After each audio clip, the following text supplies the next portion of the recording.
What's up, everybody? Lou from Hypocritic back on the show floor at PAX West 2024, and we are back with Tomas from the Mixed Games to catch up on Rugrats Adventures in Gameland. Thank you so much for catching back up with us. Yeah, thanks for checking it out again. So it's been about 5-6 months since PAX East when we first got our hands on Rugrats. What's changed in the game in the past, half a year?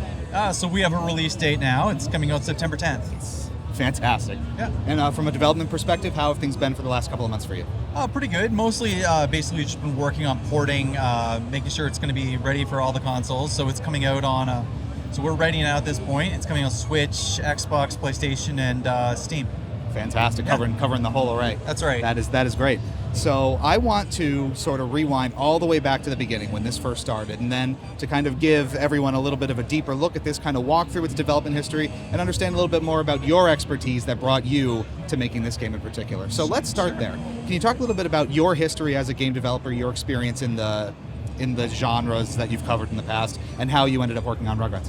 Yeah, so we want to go back with my history of it. I kind of, grew up hobby game developing for a long time, but I'd say the first game I really went sort of released professionally for money was around 2017.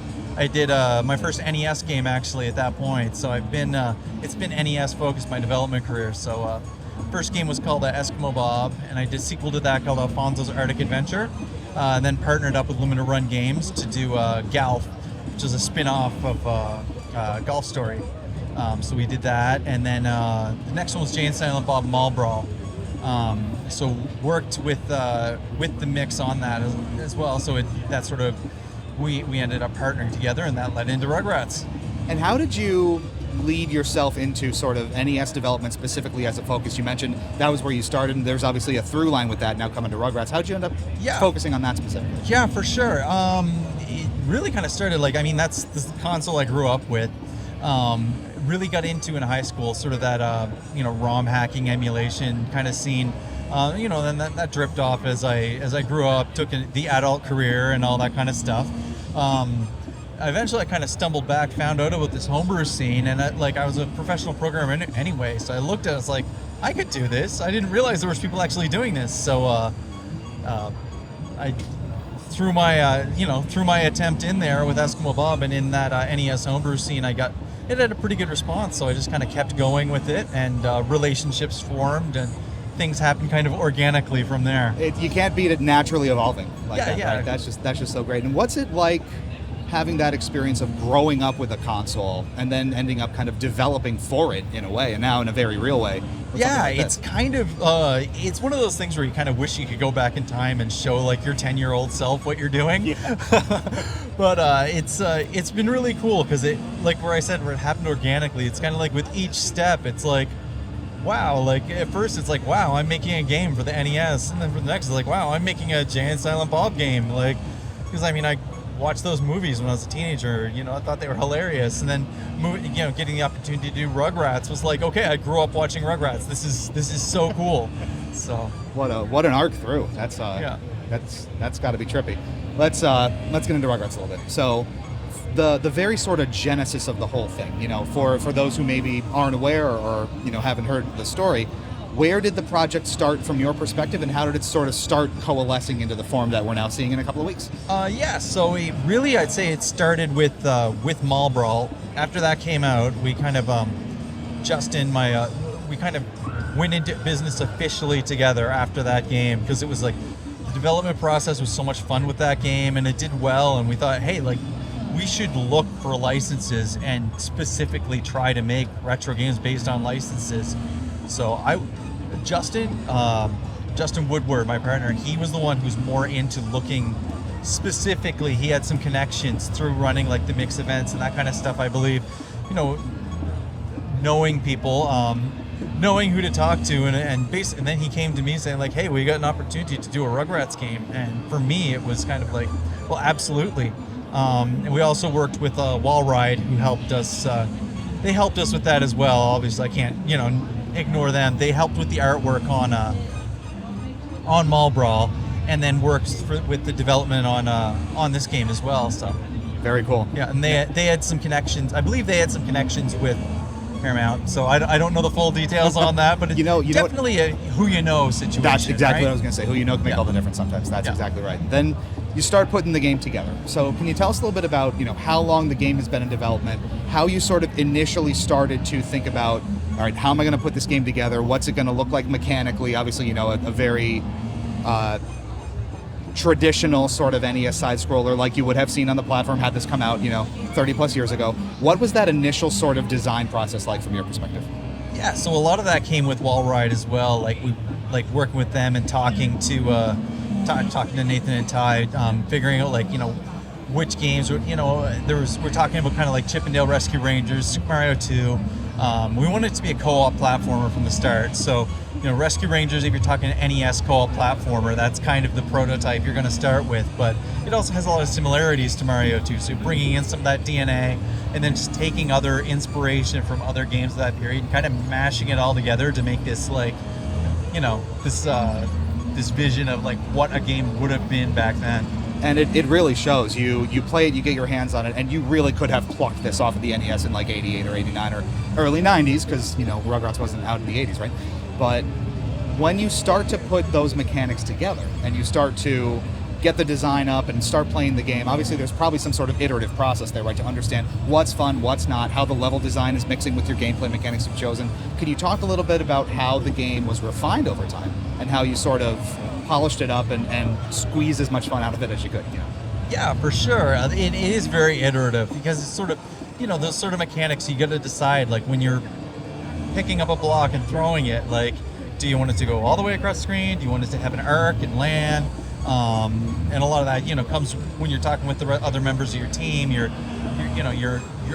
I'm as a programmer, I'm sort of creating these little tech demos. I'm sharing them. I'm saying okay, which one feels better?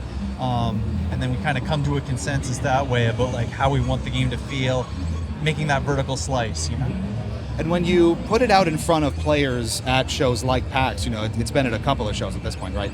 How much feedback and modifications do you ultimately take and make from players on the show floor talking to you about it, saying, I like this, I didn't like this, maybe try this? How much of that did you end up incorporating? We did do a little bit of that. I think a lot of it tended to go with what's good about events like PAX, when you're watching it in person, you can see, it's almost like having a focus group, so you can see things that players consistently get tripped up on, as opposed to if only one person or two people are confused. So one of the ones is, for example, is kind of jumping on the enemies. The original design, the original before showing it, you always had to butt stomp on enemies to stun them and to pick them up, but we found a lot of people just wanted to jump on the enemies. So we kind of modified that behavior so you could just jump on enemies to stun them and then a butt stomp would clear them right off the screen. As opposed to previously, it was 2 butt stomps to kill them, 1 butt stomp would stun them. So it's just little tweaks like that really do affect the feel of the game. Yeah, it's a full kind of range of quality of life changes where the simplest things can make all the difference. Yeah, and I think that's a really good example, actually, having played it a couple times now.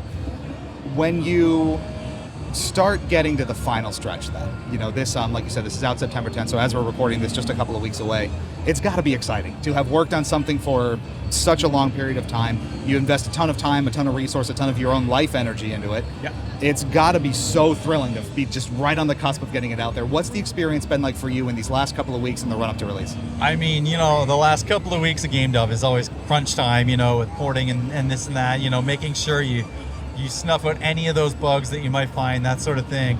But yeah, it's exciting to get it out. It's kind of that nervous anticipation, kind of it's almost like getting on a stage where it's you hope you do well, you hope people are going to enjoy it. But I think events like this kind of give you, for me anyway, it's given me some peace of mind because it's really cool seeing people playing the game and enjoying it in person.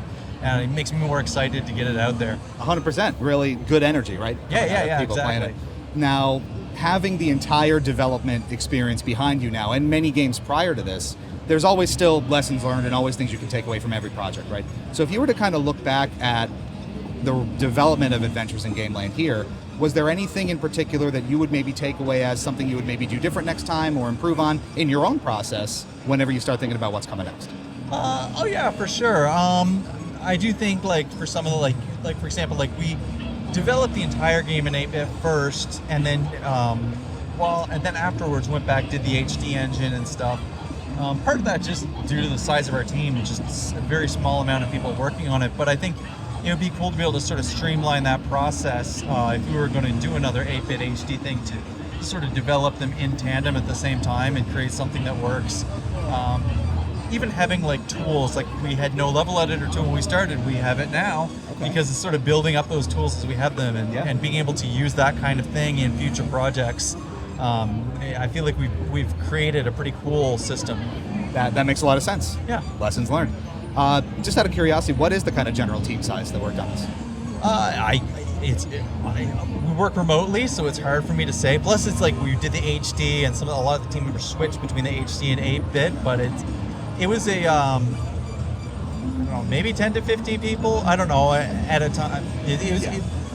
For programming, I was the lead developer, and a lot of time I was the only developer. We had a couple other people coming in here and there, especially with the HD version. We had some other people working who were great to work with, but it was.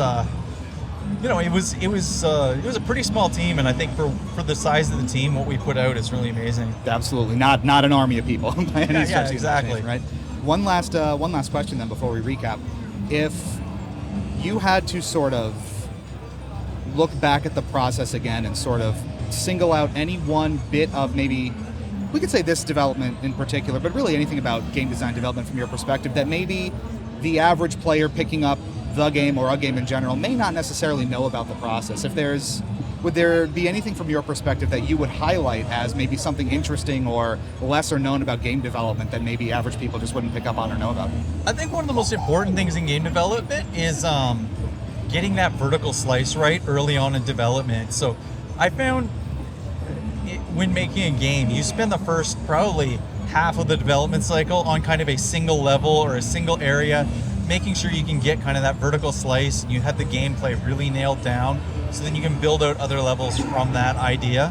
I think it's important to do that, because if you try to do everything all at once, then it kind of can feel a little bit overwhelming. But just being able to start out with something that works and build out from there is the best way to do it. Fantastic. And then just as a reminder, when does the game come out now on platforms? Yeah, September 10th. Let's see, Xbox, PlayStation, Switch, Steam, you name it. It's the whole gamut. all the major stuff. Epic. It's going to be out there. Full coverage. All right, Thomas from the Mixed Games, thanks so much for the time again, and keep it tuned here to Hypocritic GG for more from PAX West all weekend long.